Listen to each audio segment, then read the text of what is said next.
Guys Pakistan की right now जो IMF के साथ डील चल रही है वो अनकरीब हमें होती हुई दिखाई दे रही है और उसके बदले में हमें 1 बिलियन या 1.3 बिलियन यूएस डॉलर पाकिस्तान में आता हुआ नजर आएगा। बट अब बातें ये हो रही हैं कि क्या उसके आने के बाद हमें फर्दर क्या करना है, व्हाट नेक्स्ट, वो तो आ जाएगा। उसके आने के बाद हमारे पास क्या प्लान है, क्या हमारी स्ट्रेटेजी है, इसी टॉपिक के ऊपर ब्लूमबर्ग के साथ डिस्कशन की है डॉक्टर मुर्तजा सैयद ने, जो कि हैं स्टेट बैंक ऑफ पाकिस्तान के फॉर्मर डेप्यूटी गवर्नर। और उन्होंने बड़े ही मजेदार किस्म के पॉइंट्स उठाए हैं। सबसे पहली तो बात उन्होंने ये की है कि हम अगर आईएमएफ से अभी बेल आउट प्लान की जो कंटिन्यूएशन है उसका अगर हमें पैसा मिल भी जाए तब भी हमें दोबारा आईएमएफ के पास जाना पड़ेगा जून को। उसकी काफी ज्यादा रीजंस हैं, जिनमें एक सबसे बड़ी मेजर रीजन ये है कि पाकिस्तान को बहुत ज्यादा डेट्स की रीपेमेंट करनी होगी, जो कि तकरीबन 10 से 12 बिलियन यूएस डॉलर बनता है, जो कि हमने अगले आने वाले 6 महीने के अंदर वो डेट्स की जो है रीपेमेंट करनी है, वापस करने हैं।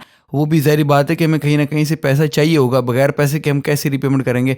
और विदाउट रीपेमेंट ज़ाहिर बात है कि हम जिस सिचुएशन के अंदर जाएंगे उस सिचुएशन के अंदर कोई भी नहीं चाहता कि पाकिस्तान जाए। और इसके अलावा हमें 35 बिलियन यूएस डॉलर की ज़रूरत है अगले आने वाले 3 सालों के अंदर, जो कि हमें सालाना 35 बिलियन डॉलर की एनुअल एक्सटर्नल फाइनेंसिंग की जरूरत है। ये कोई छोटी अमाउंट नहीं है। इसके बारे में भी हमें सोचना होगा। जो चीज हमने लास्ट वीडियो के अंदर डिस्कस की थी कि बार्कलेस बैंक ने, जो कि एक काफी ज्यादा नॉमिनेटेड एक प्रोमिनेंट बैंक है, उन्होंने भी ये कहा था कि पाकिस्तान को आईएमएफ प्लान में आने के बावजूद भी अपनी जो डेट्स की रीपेमेंट है उसको जो है वो स्केड्यूल करना होगा, उसकी रिस्ट्रक्चरिंग करनी होगी, उसके बगैर हमारा काम नहीं चलेगा। काफी हद तक मिलती जुलती बात जो है वो डॉक्टर मुर्तजा सैयद ने भी की है। लेकिन यहाँ पर एक और भी चीज है कि पाकिस्तान राइट नाउ तारीख के हिस्टोरिकली दुनिया के जो सबसे बदतरीन क्राइसिस मुल्कों पर गुजरे हैं उनमें से एक जो पाकिस्तान के ऊपर राइट नाउ गुजरा। पाकिस्तान की हिस्ट्री के अंदर इतना ज्यादा बुरा क्राइसिस पाकिस्तान को कभी भी फेस नहीं करना पड़ा। इसकी कुछ ग्लोबल रीजंस भी हैं और साथ ही साथ कुछ डोमेस्टिक रीजंस भी हैं। ग्लोबली सबको पता है कि राइट नाउ इस वक्त कमोडिटी सुपर साइकिल चल रहा है कि जितनी भी हमारी कमोडिटीज हैं उनके रेट्स बहुत ज्यादा बढ़ गए हैं because of 2 main reasons.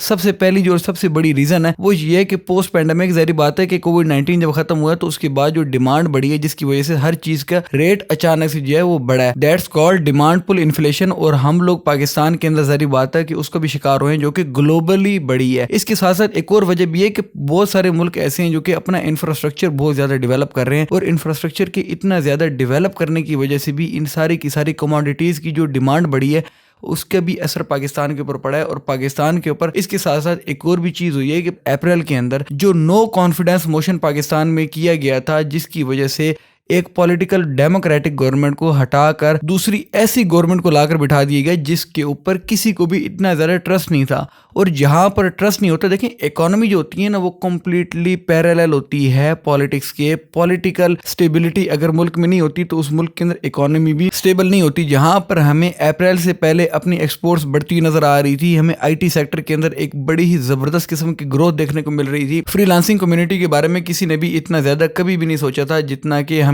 Last time देखने को मिला था कि फ्रीलांसर्स के लिए 0% टैक्स और पता नहीं क्या क्या फैसिलिटीज प्रोवाइड की जा रही थी, जिसकी वजह से हमें नजर आ रहा था कि यार पाकिस्तान के अंदर ग्रोथ जो है वो काफी ज्यादा तेजी से बढ़ेगी। बिकॉज कई लोग ऐसे हैं जो कि डर के मारे पाकिस्तान में पैसा नहीं लाते।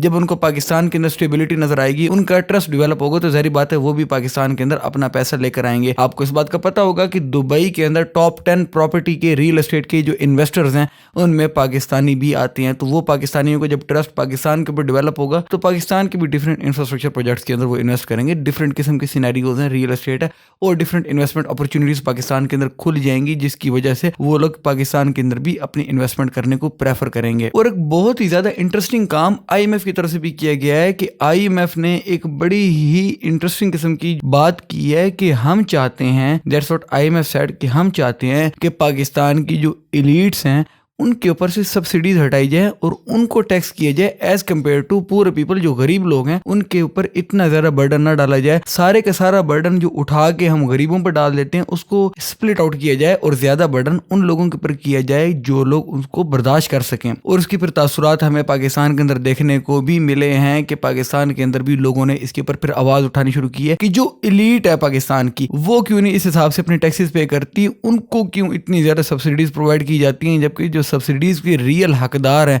सिर्फ और सिर्फ उनको ही क्यों नहीं जो है सब्सिडीज प्रोवाइड की जाती है। हमारे जितने भी हाई लेवल ऑफिशियल्स हैं उनको भी काफी ज्यादा सब्सिडाइज किए जाते हैं। और इसके ऊपर भी आईएमएफ ने बोला है कि उनके ऊपर भी जो है वो चेक एंड बैलेंस किया जाए, बल्कि उनके एसेट्स को डिक्लेयर किए जाए। जितने भी हाई लेवल ऑफिशियल्स हैं सबके एसेट्स को डिक्लेयर किया जाए, जो कि अब हमारे अंदर अवेयरनेस आ रही है कि वाकई में ये सारे के सारे मामलात होने चाहिए। Well that's all for it दो। अल्लाह हाफिज़, टेक केयर ऑफ योरसेल्फ।